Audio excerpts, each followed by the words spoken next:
नमस्कार साथियों, मैं दानवीर आप सभी देव बहुजन टाइम्स न्यूज़ 85। साथियों, आज हमारे साथ जुड़े हुए हैं श्रमिक कल्याण समिति के राष्ट्रीय अध्यक्ष। जरा उनसे कुछ खास बातचीत करते हैं शिक्षा को लेकर के। सर, आज के समय में देखा जा रहा है कहीं न कहीं शिक्षा एक निजीकरण किया जा रहा है। सर, ये किस नज़र से आप देखते हैं? ये जो शिक्षा का निजीकरण जो हो रहा है, इसमें बड़े-बड़े माफिया की साठगांठ है। आज हमारी शिक्षा ज़रूर बढ़ी है, लेकिन उस शिक्षा का निष्पक्ष हमको कोई लाभ नहीं मिल रहा है। इसलिए नहीं मिल रहा है कि हमारे शिक्षित बेरोजगार हैं, धक्के खा रहे हैं जगह-जगह, किसी को कोई भी शिक्षा का लाभ नहीं मिल रहा है। और इस शिक्षा के लाभ के लिए ये हमारे ज़िम्मेदार हमारे सरकारें हैं, शासन और प्रशासन है। सर, अगर लाभ नहीं मिल पा तो इसका निस्तारण कैसे होगा, कैसे होना चाहिए? ये जागरूकता की ज़रूरत है। आज अभी एक बहुत छोटी-सी बात का उदाहरण मैं दे दूँ।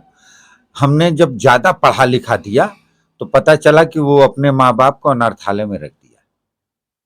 तो अब शिक्षा का इतना महत्व बढ़ गया है कि अपने माँ-बाप को वो 2 रोटी नहीं दे पा रहा है, इसलिए कि वो कलेक्टर हो गए हैं।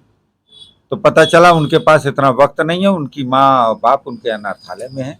तो शिक्षा का महत्व जरूर बढ़ा, लेकिन शिक्षा का सही स्तर, जो सही लाभ होना चाहिए, वो नहीं मिल रहा है। अब खास तौर से मैं गरीबों के लिए कहना चाहता हूँ, असंगठित क्षेत्र के मजदूरों के लिए ये शिक्षा तो हम दे ही नहीं पा रहे हैं। इसलिए नहीं दे पा रहे हैं कि कथनी और करनी में सरकारों के फर्क है।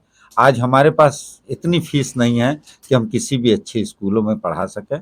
हमारे बच्चे जो तो ज़्यादा से ज़्यादा 2, 3, 4, 5 तक, 10 तक, हद से हद इंटर कर लिए, बस वहीं के बाद जो तो वो धराशायी हो जा रहे हैं।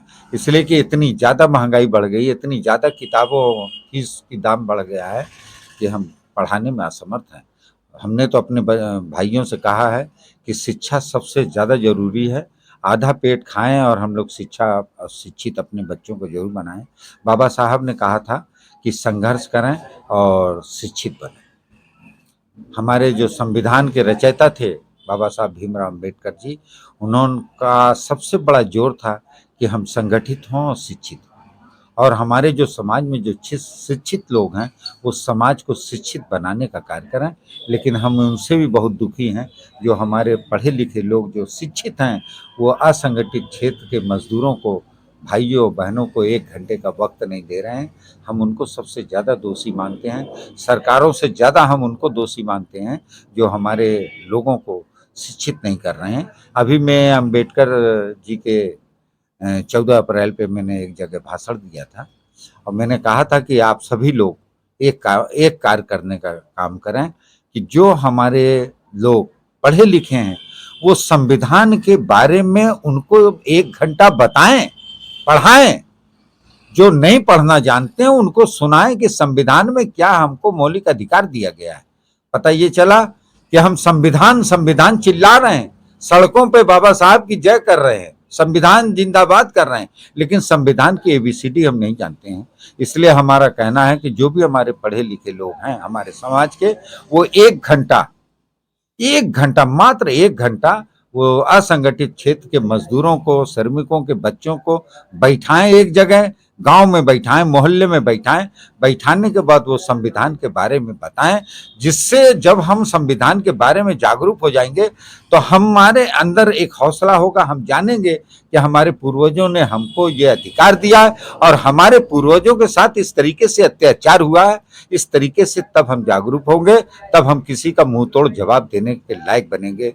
केवल संघर्ष करो से काम नहीं चलेगा। संघर्ष के बारे में हमको जानना पड़ेगा कि संघर्ष करना कैसे है, ये ज्यादा जरूरी है। पता चला कि केवल हम चिल्ला रहे हैं संविधान संविधान। तो मैं सभी से हाथ जोड़ के आपके चैनल के माध्यम से कहना चाहता हूं कि संविधान के बारे में 1 घंटा जो हमारे पढ़े लिखे लोग हैं वो बताने का कार्य जरूर करें। सर, अब के समय में देखा जा रहा है कि हमारी जो सरकार बैठी हुई है, हिंदू मुस्लिम लड़ाई लड़वा करके क्या करना चाहती है? वो हिंदू मुस्लिम करके ये हिंदुस्तान को और बांटने का काम करना चाहती है। और हम तो कहते हैं कि पाकिस्तान उत्तर प्रदेश से छोटा है, तो क्यों नहीं भारत और हिंदू पाकिस्तान को खत्म कर देती? अरे भाई, जो मर्ज है उस मर्ज को खत्म करो। तो उस मर्ज को आप खत्म नहीं कर पा रहे हैं। आप केवल चिल्ला रहे हैं मुसलमान मुसलमान। हम मुसलमान हैं, हम यहीं पैदा हुए हैं, यहीं मरेंगे, यहीं मिटेंगे। और हमने हिंदुस्तान की गद्दारी नहीं किया। हमारे अब्दुल कलाम जैसे एक नहीं सैकड़ों मिसालें हमारे साथ हैं।